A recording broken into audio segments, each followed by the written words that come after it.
Pertanyaan pertama saya langsung tertuju kepada Pak Ito. Pak Ito, dengan temuan lilitan lakban di kepala korban, apakah sebenarnya ini dapat disimpulkan bahwa korban ini dibunuh, bukan bunuh diri? Ya, baik.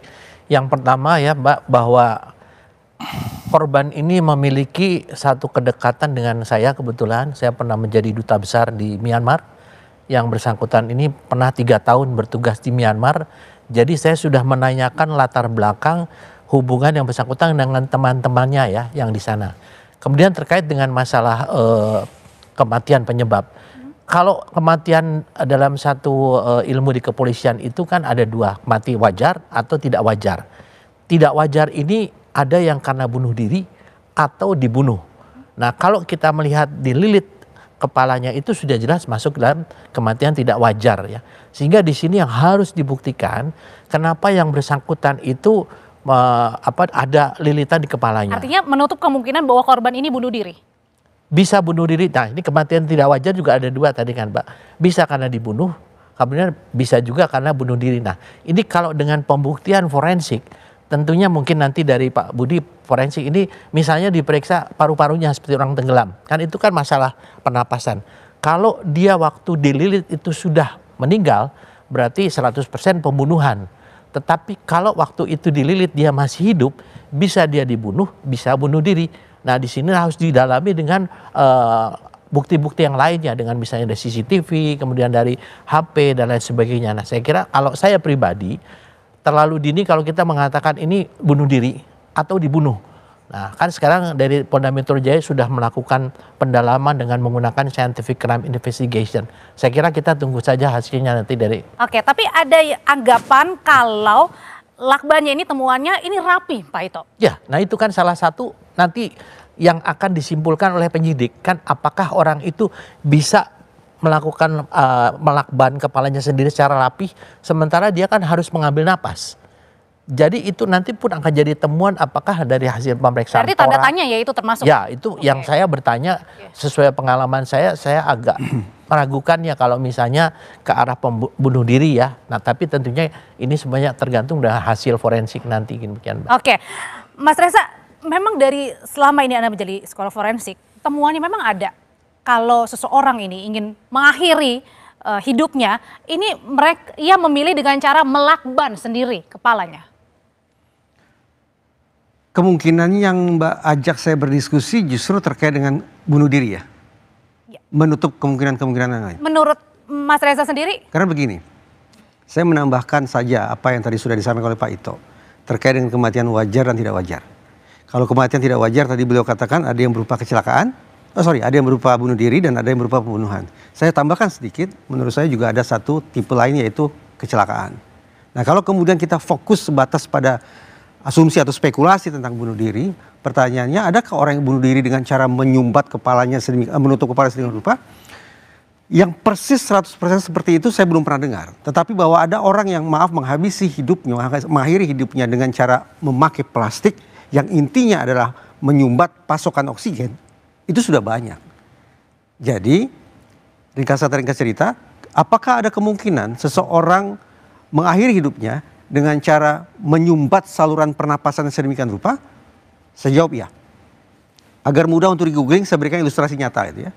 Robin Williams, dia memang tidak menggunakan lakban, tapi metodenya sama, yaitu bagaimana Robin Williams, komedian itu, akhirnya memilih untuk mengakhiri hidupnya dengan cara menyumbat saluran pernapasannya. Silakan di-googling untuk tahu lebih rinci bagaimana cara dia melakukan itu. Atau di dalam negeri ada juga aktris Marlia Hardy sekian puluh tahun silam yang juga mengakhiri hidupnya dengan cara yang kurang lebih sama dengan Robin Williams, yaitu menutup pasokan oksigen. Nah, tapi ini lakbannya rapi nih. Kita bermain persepsi. Rapi itu seperti apa? Saya tidak. Barangkali kita akan punya imajinasi yang berbeda tentang rapi itu dan seperti apa. Dan plus juga sidik jarinya katanya hanya ditemukan sidik jarinya korban, area daru aja, tidak ada yang lainnya sementara yang kita tahu. Kalau memang begitu, sekali lagi saya tandaskan, kalau memang begitu penjelasannya, bahwa satu lakbannya rapi, yang kedua cuma ditemukan satu sidik jari, maka dengan cara berpikir disjungtif kita akan bisa eliminasi satu persatu kemungkinannya. Satu, sebagaimana Pak Ito tadi, kemungkinan bahwa yang bersangkutan meninggal akibat situasi yang alami, sepertinya bisa kita kesampingkan. Kemungkinan bunuh diri masuk akal. Kenapa? Tadi dikatakan cuma ada 1 sidik jari. Kemungkinan yang ketiga, meninggalnya almarhum akibat perbuatan orang lain. Kalau sidik jarinya cuma 1, bagaimana kemungkinannya? Tetap ada seandainya pelaku menggunakan sarung tangan misalnya. Satu kemungkinan keempat, kecelakaan. Yang bersangkutan tidak punya niatan untuk mengakhiri hidupnya, tapi tiba-tiba dia masuk dalam situasi yang sama sekali tidak terkendali, misalnya dia kehilangan kesadaran dan seterusnya, maka juga ada kemungkinan. Kehilangan kesadaran ini seperti apa? Nah, kita bicara tentang kecelakaan ya. Lagi-lagi untuk memudahkan kita untuk membayangkan, ambil contoh Fir'aun. Dia mengejar Nabi Musa, tidak ada niatan untuk mati. Dia lewat tengah laut, disapu tsunami. Yang terjadi tenggelam. Pasokan oksigen juga habis. Kecelakaan ya. Atau contoh lain, juga aktor dari Hollywood namanya David Carradine. Memang ini situasinya menjadi jauh lebih ekstrim ya. Bahwa David Carradine tidak punya niatan untuk mengakhiri hidupnya, justru dia ingin mendapatkan kesenangan seksual, tapi sayang beribu sayang, kesenangan seksual yang dia dapat itu justru berujung pada kematian. Kenapa? Karena dia berusaha melipat gandakan sensasi seksual itu dengan cara menyumbat pasokan oksigennya. Tapi kalau dengan temuan beberapa tadi adanya kemungkinan sebenarnya condongnya kemana, Mas? Oh, saya tidak tahu. Atau masih tanda tanya ini sebenarnya? Menurut saya tanda tanya, tapi paling tidak dari 4 kemungkinan situasi meninggalnya manusia, boleh jadi kemungkinan situasi pertama yaitu meninggal akibat situasi alami barangkali bisa kita kesampingkan. Hingga tersisa 3 kemungkinan lainnya. Oke. Kalau saya sekarang menuju kepada dokter forensik. Dokter, kalau menurut Pak Budi sendiri, kalau menurut dokter sendiri, ini berdasarkan fakta-fakta yang ada kemudian tadi temuan lakban yang berada di kepala, diduga ada hanya 1 sidik jari aja. Apakah ini bisa disimpulkan bahwa pembunuhan? Baik, saya akan menerangkan terkait dengan aspek kedokteran forensik, ya Mbak ya. Jadi kasus kematian seseorang yang kita terima dengan kondisi seperti itu masuk dalam kategori mati tidak wajar. Tadi udah disampaikan Pak Ito sama Pak Reza. Nah, mati tidak wajar itu tentunya ada 3 di kami itu, yaitu bisa karena kematian akibat kriminal, tindak pidana, kematian akibat bunuh diri, atau kematian akibat ketidaksengajaan atau tadi kecelakaan gitu ya. Hal ini perlu menjadi yang ada dalam benak seorang dokter spesialis forensik saat memeriksa. Tentunya dia tidak langsung punya kesimpulan. Dia harus menyingkirkan di antara 3 ini persuasinya lebih arah kemana. Tentunya dia akan melakukan pemeriksaan mulai dari pemeriksaan luar sampai kepada pemeriksaan dalam. Yang akan dituju adalah sebab mati, mekanisme mati, dan membantu kepolisian dalam hal mengungkap manner of death atau bagaimana atau apa yang melatar belakangi dia mati.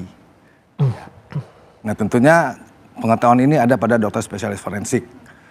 Nah, untuk itu tentunya pemeriksaannya harus teliti. Dan lama kah? Butuh waktu lama? Tentunya, dalam artian lama itu relatif. Ya, lama mana itu relatif. Nih lamanya biasanya? Forensik itu punya prinsip cepat itu baik, tapi lebih baik tepat.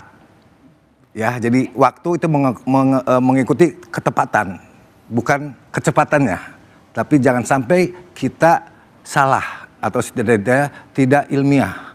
Karena kita mengejar beyond reasonable doubts. Ya, tidak ada hal yang lain secara ilmiah dapat menerangkan bahwa matinya karena hal tersebut. Gitu ya. Oke, kalau dalam kasus ini misalnya dari temuan lakban sendiri sebenarnya kalau misalnya sebagai seorang dokter forensik ini sebenarnya apa sih pertama temuan yang harus diperiksa terlebih dahulu? Ya, tentunya pemeriksaan luar kita lihat misalnya tadi informasinya ada lakban. Oh, dari luar dulu ya, Dok ya? Pemeriksaan luar dulu. Kita akan mencatat dan memeriksa pemeriksaan luarnya, lakbannya. Lakbannya itu bagaimana, apa. Tapi nggak, itu termasuk? Apanya, termasuk lilitannya dari kiri atau dari kanan. Oh, kan? Itu kaitannya dengan dia ini seorang yang kidal atau bukan. Nanti kita bisa menganalisis nih polanya gitu ya kan. Selanjutnya adalah tadi misalnya terlilit selimut gitu ya katanya ya. Itu semua dicatat dan menjadi bagian daripada analisis. Setelah itu ada tidak, setelah dibuka semuanya ada tidak perlukaan pada korban yang mengindikasikan adanya kekerasan. Kekerasan itu kita punya asumsi begini, seorang dewasa tidak mungkin akan menyerahkan diri kepada orang lain secara sukarela untuk diambil nyawanya. Secara sukarela loh ya, silahkan ambil nyawa saya. Kecuali dia memang menginginkan itu. Oke. Gitu ya. Artinya secara refleks dia akan melawan. Tentunya dalam perlawanan itu bisa terjadi ada tanda-tanda kekerasan. Berarti artinya dokter dalam kata lain adalah dengan uji forensik ini bisa diketahui setidaknya bahwa korban ini melakban dirinya sendiri atau dilakban. Betul. Bisa diketahui. Bisa kita analisis. Bisa kita analisis. Bisa kita analisis tentunya bersama-sama dengan pakar-pakar lain. Makanya itu juga penting bahwa pada saat kemarin pada saat melakukan olah TKP kembali begitu, membawa juga dokter forensik yang melakukan kepada jenazah, mengotopsi begitu, kemudian membawa sampai ke TKP. Itu penting. Kenapa dok? Itu penting. Kenapa dok? Itu suatu kelaziman. Bukannya tak wajar, itu wajib, lazim. Itu penting. Begini, saat kita melakukan pemeriksaan terhadap jasad seorang yang meninggal, tentunya pada umumnya yang secara alami adalah kepolisian ada, penyidik ada. Kita bisa melakukan pemeriksaan, saya melakukan pemeriksaan, penyidik hadir untuk menyaksikan. Selanjutnya kita bisa melakukan komunikasi, ya. Selanjutnya komunikasi itu kenapa penting? Saya membutuhkan informasi dari TKP. Supaya punya pandangan. Saya punya wawasan terkait dengan kemungkinan peristiwanya. Ya, itu kan kita harus bicara ini adalah kematian karena suatu pidana, kematian karena bunuh diri atau kematian karena kecelakaan tadi itu. Oke, jadi ada beberapa kemungkinan dari TKP datang langsung ya. Oke, kalau gitu Mas Yusuf ketika tadi dibilang dokter sebenarnya ini punya ada beberapa kemungkinan. Lalu pertanyaannya kenapa sampai sekarang 7 hari lewat sampai sekarang belum ada update yang paling baru untuk mengungkap? Baik, terima kasih. Jadi kami terus berkoordinasi. Dan koordinasi kami langsung saja ke Pak Kapolda karena penanganan kasus ini langsung diatensi Kapolri. Tentu pasti Kapolda day to day pasti memberikan update kepada Kapolri.